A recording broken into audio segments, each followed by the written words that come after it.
ఖమ్మం జిల్లా నేలకొండపల్లిలో మంత్రి పొంగులేటి శ్రీనివాసరెడ్డి పర్యటించారు. అక్కడ పలు అభివృద్ధి పనులకు శంకుస్థాపన చేశారు. ఇందిరమ్మ ప్రభుత్వం ఏ పని చేసినా కూడా ప్రజలకు ఉపయోగపడేలా చేస్తుందని అన్నారు. గత బీఆర్ఎస్ ప్రభుత్వంలో హడావుడిగా తన కుటుంబానికి దోచిపెట్టడానికే ధరణిని తీసుకొచ్చారని ఆయన ఆరోపించారు. 18 రాష్ట్రాలలో రెవెన్యూ చట్టాలను పరిశీలించి భూభారతి చట్టం తీసుకొచ్చామని తెలిపారు.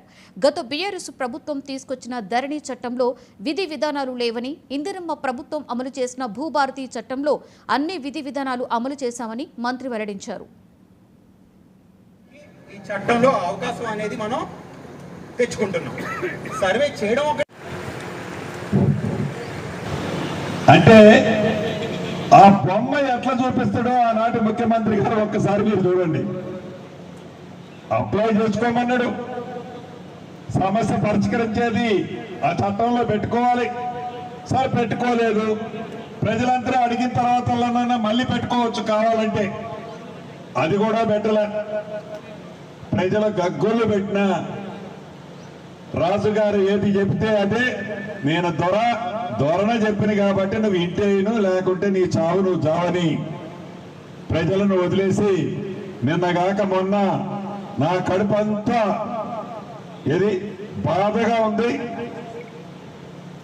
ఏదో పదవాడి మనసంతా రగిలిపోతుంది, మనసంతా బాధగా ఉంది, నాకు కళ్ళమ్మటి దుఃఖం ఆగటం లేదు ఈ తెలంగాణ రాష్ట్రంలో ఈనాటి పరిస్థితిని చూసి అని అంటాడు. ఇది రాజకీయ వేదిక కాకపోయినా ఆ రోజే నేను చెప్పినా మళ్ళీ నా నియోజకవర్గ ప్రజలకు కూడా చెప్పాల్సిన బాధ్యత నాకుంది. దేనికి నీకు కడుపు మండుతుంది, దేనికి నీకు దుఃఖం వస్తుంది? నీ ఉద్యోగం తెలంగాణ ప్రజలు బీకారనే, నీ కొడుకుది నీ బిడ్డది అంతేనా?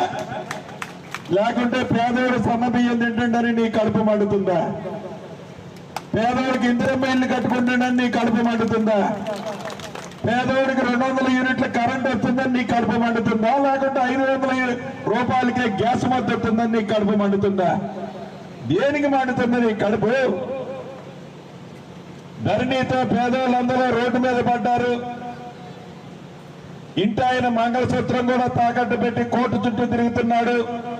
అది లేకుండా ఇప్పుడు ఇంటికాడనే ఆ భూమి పంచాయతీ పరిష్కారం అవుతుందని నీ కడుపు మండుతుందా? దేనికి మండుతుంది? ఇప్పుడు సర్వే చేయడానికి ఈ చట్టంలో అవకాశం అనేది మనం తెచ్చుకుంటున్నాం. సర్వే చేయడం